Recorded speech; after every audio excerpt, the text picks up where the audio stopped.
আমাদের অনেকের মাথা ব্যথা হয়, শরীর ব্যথা হয়, হাঁটু ব্যথা হয়, কোমর ব্যথা হয়, পিঠ ব্যথা হয়। ব্যথা হয় কিনা? আজকে আপনাদেরকে একটা দোয়া শিখিয়ে দিব, ব্যথা ভালো হওয়ার দোয়া। শিখবেন এটা?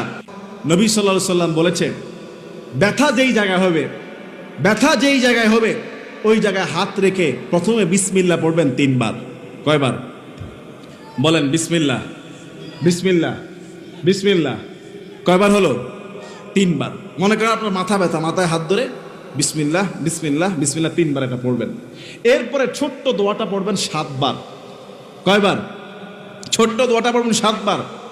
আমি যেমনি পড়েছি হাদিস অনুযায়ী হাত রেখে পড়েছি, সঙ্গে সঙ্গে একটু পরে ভালো হয়ে গেছে। দোয়াটা হলো আউযু বিল্লাহি ওয়া কুদরতিহি মিন শাররি মা আজিদু ওয়া উহাদিরু।